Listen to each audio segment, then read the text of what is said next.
नमस्कार दोस्तों, आप सभी का स्वागत है हमारे इस चैनल धर्म ज्ञान स्पिरिचुअल पर। दोस्तों, यदि आप भी अपनी लाइफ में कुछ नया सीखने की चाह रखते हैं तो इस चैनल को अभी सब्सक्राइब कर लें। दोस्तों, हिंदू धर्म में पितृपक्ष का महत्व बहुत अधिक होता है। पितृपक्ष के दौरान हमारे पूर्वज पितृलोक से धरती पर हमें मिलने के लिए आते हैं। हमारे द्वारा उनके लिए किए जाने वाले श्रद्धा तथा तर्पण, पिंडदान आदि कार्यों से वे संतुष्ट होकर हमें आशीर्वाद प्रदान करते हैं। प्रतिवर्ष भाद्रपद मास के शुक्ल पक्ष की पूर्णिमा तिथि से प्रारंभ होते हैं और आश्विन मास की अमावस्या को उनकी समाप्ति होती है। इसे सर्व पितृ अमावस्या कहा जाता है। पितृपक्ष के दिनों में मनुष्य को पितरों की संतुष्टि के लिए श्राद्ध कर्म तथा दान धर्म करने चाहिए। श्री कृष्ण कहते हैं, जिस मनुष्य को उसके पितरों का आशीर्वाद प्राप्त होता है उसके कुल का गौरव सदैव ही बढ़ता है। ऐसा मनुष्य कभी दरिद्र नहीं रहता है। इस साल पितृपक्ष 29 सितंबर शुक्रवार के दिन प्रारंभ हो रहा है और 14 अक्टूबर के दिन पितृपक्ष का समापन होगा। पितृपक्ष 16 दिनों तक चलते हैं। इस दौरान मनुष्य को पितरों की संतुष्टि के लिए उपाय अवश्य करने चाहिए। दोस्तों, पितृ मनुष्य के परिवार का सुरक्षा कवच होते हैं। पितृशक्ति मनुष्यों की हर प्रकार के संकट से रक्षा करती है। यदि घर में पितृशक्ति का वास हो तो घर में किसी भी प्रकार की दुष्ट आत्मा तथा नकारात्मक शक्तियाँ प्रवेश नहीं करती है। इसीलिए हमें पितृपक्ष में कुछ ऐसे कार्य करने चाहिए जिससे हमारे घर में पितृशक्ति का वास हो। पितरों को प्रसन्न करने के लिए गरुड़ पुराण में भगवान श्री कृष्ण ने बहुत ही महत्वपूर्ण उपाय बताए हैं। भगवान श्री कृष्ण के अनुसार पितरों की संतुष्टि के लिए सर्वोत्तम उपाय है दान करना, और दान में भी सर्वोत्तम होता है तिल का दान करना। जो भी मनुष्य पितृपक्ष में पितरों के लिए तिल का दान करता है उसके सभी पापों का एवं दुखों का नाश हो जाता है। इसके अलावा आप पितृपक्ष में पितरों की संतुष्टि के लिए वस्त्र आदि का दान अवश्य करें। यदि गाय का दान किया जाए तो कई गुना अधिक फलों की प्राप्ति होती है। दोस्तों, हमारे प्राचीन धर्म ग्रंथों में गाय को एक अत्यंत महत्वपूर्ण और पवित्र पशु माना जाता है। शास्त्रों में गाय को माता कहा गया है और समस्त देवी देवताएं इनका पूजन करते हैं। गौ माता के शरीर में 32 कोटि देवी देवताओं का निवास होता है। गाय एक अत्यंत पवित्र, निर्मल, शांत, निष्पाप जीव है। ऋग्वेद में इस संसार का पालन पोषण करने वाली कामधेनु माता कहा गया है। इसके दर्शन मात्र से मनुष्य के हजारों पाप नष्ट हो जाते हैं। इसीलिए कभी इस निष्पाप गौ माता पर अत्याचार नहीं करना चाहिए। गाय को कभी मारना नहीं चाहिए और कभी उन्हें कष्ट नहीं देने चाहिए। गाय को मारना शास्त्रों में सबसे बड़ा पाप माना गया है।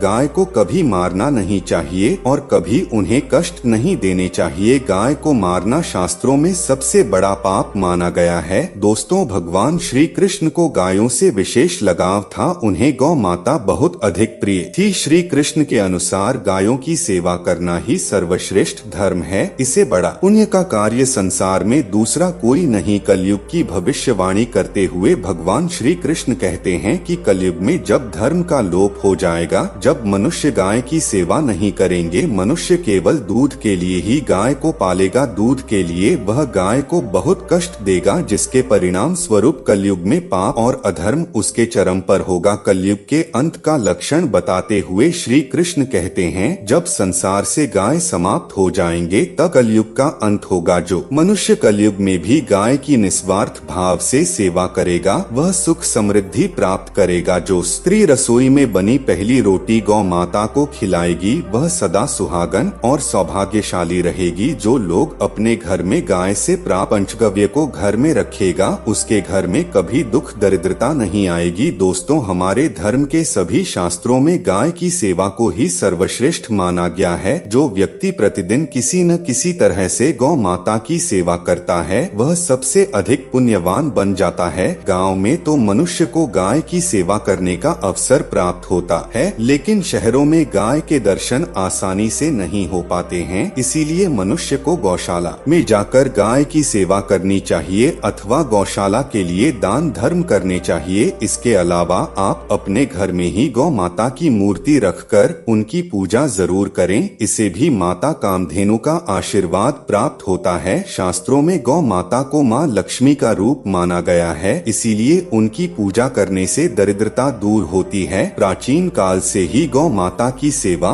और संरक्षण करने की परंपरा चली आ रही है। कई ऋषि मुनि अपनी कुटिया में गायों का पालन करते थे तथा राजा महाराज गायों का दान करते थे। गायों के दान को सबसे ज्यादा बड़ा दान कहा गया है। गाय का दान करने से सभी जन्मों के पाप नष्ट हो जाते हैं और मनुष्य को मोक्ष की प्राप्ति होती है। आज हम आपको गौ माता के संबंध में बहुत ही महत्वपूर्ण बातें बताने जा रहे हैं। गाय की पूजा कैसे करनी चाहिए, गाय को कौन सी चीज खिलाने से कौन सा फल मिलता है तथा गाय के किस अंग को स्पर्श करने से दरिद्रता दूर होती है आदि के बारे में हमारे शास्त्रों में बहुत ही महत्वपूर्ण ज्ञान दिया गया है। हमारी अत्यंत पूजनीय गौ माता के बारे में आप सभी को यह बातें अवश्य जान लेनी चाहिए। शादी के बारे में हमारे शास्त्रों में बहुत ही महत्वपूर्ण ज्ञान दिया गया है। हमारी अत्यंत पूजनीय गौ माता के बारे में आप सभी को यह बातें अवश्य जान लेनी चाहिए। इसे आपके जीवन से सभी प्रकार के कष्ट दूर होंगे। दोस्तों, कई बार महिलाएं जाने अनजाने में गाय को कुछ चीज खिला देती हैं, जिसे माँ लक्ष्मी क्रोधित हो जाती है। शास्त्रों में कहा गया है कि यह चीज गाय को कभी नहीं खिलानी चाहिए। इसे मनुष्य के जीवन में दुर्भाग्य आता है और उसे किसी भी कार्य में सफलता नहीं मिलती है। तो चलिए जा लेते हैं गौ माता। दोस्तों, गौ माता के दर्शन करना बहुत शुभ होता है। शास्त्र कहते हैं रोज सुबह गाय के दर्शन होने से पुण्य की प्राप्ति होती है और सुबह गोबर के दर्शन होने से लक्ष्मी की प्राप्ति होती है। अगर किसी महत्वपूर्ण कार्य के लिए जा रहे हैं और अचानक ही गौ माता आपके रास्ते में आ जाती है तो वह कार्य निश्चित ही सफल हो जाता है। किसी भी यात्रा पर निकलते समय अगर गौ माता के दर्शन हो जाए तो वह यात्रा सुखपूर्वक पूर्ण हो जाती है, इसमें संशय नहीं है। ज्योतिष शास्त्र के अनुसार कुंडली में यदि पितृ दोष होता है तो अन्य उपायों के साथ साथ गौ माता को प्रतिदिन रोटी और घास खिलाने से लाभ होता है और पितृ दोष से मुक्ति मिलती है। इसी तरह कुंडली में यदि शनि की 7.5 या महादशा है तो हर शनिवार को काले रंग की गाय को घास या रोटी खिलाएं और उसकी पूजा करें। इससे शनि दोष कम होता है। गौमूत्र यानी कि गाय का मूत्र बहुत ही उपयोगी, पवित्र और स्वास्थ्य की दृष्टि से अत्यंत हितकारी होता है। आध्यात्मिक दृष्टि से तो गौमूत्र का महत्व है ही, साथ ही वैज्ञानिक और स्वास्थ्य की दृष्टि से भी गौमूत्र के बहुत से लाभ बताए गए हैं। गौमूत्र में बहुत से खनिज पदार्थ और स्वास्थ्यवर्धक तत्व होते हैं जो हमारे शरीर की शुद्ध करते हैं और बहुत से रोगों से भी बचाते हैं। साथ ही गौमूत्र छिड़कने से वातावरण में शुद्धता और पवित्रता व्याप्त हो जाती है। इसीलिए हमारे शास्त्रों में शरीर को निरोगी रखने के लिए प्रतिदिन गौमूत्र का सेवन करने तथा घर में गौमूत्र छिड़कने के लिए कहा गया है। घर की स्थिति को मजबूत करने की दृष्टि से भी गौमूत्र के बहुत से लाभ बताए गए हैं। गौमूत्र में बहुत से खनिज पदार्थ और स्वास्थ्यवर्धक तत्व होते हैं जो हमारे शरीर की शुद्ध करते हैं और बहुत से रोगों से भी बचते हैं। साथ ही गौमूत्र छिड़कने से वातावरण में शुद्धता और पवित्रता व्याप्त हो जाती है। इसीलिए हमारे शास्त्रों में शरीर को निरोगी रखने के लिए प्रतिदिन गौमूत्र का सेवन करने तथा घर में गौमूत्र छिड़कने के लिए कहा गया। शुक्र ग्रह की स्थिति को मजबूत करने के लिए ज्योतिष शास्त्र के अनुसार सुबह के भोजन में सबसे पहली रोटी निकालकर एक सफेद गाय को खिलाना शुभ माना जाता है। अगर आपकी कुंडली में बुध ग्रह कमजोर है या आपको किसी कारण इसके दुष्प्रभाव झेलना पड़ रहे हैं तो हर बुधवार के दिन गाय को हरा चारा खिलाना शुरू कर दें। इससे बुध से जुड़े दुष्प्रभाव दूर होंगे और आपको तमाम समस्याओं का हल मिल जाएगा। अगर कुंडली में मंगल दोष है जिसके कारण आपके जीवन में कई तरह की परेशानियां हैं तो लाल रंग की गाय की सेवा करें। मंगलवार के दिन गाय का पूजन करें और उसे गुड़ और चने आदि खिलाएं। बृहस्पति ग्रह को जीवन के सभी मांगलिक कार्यों का कारक माना जाता है।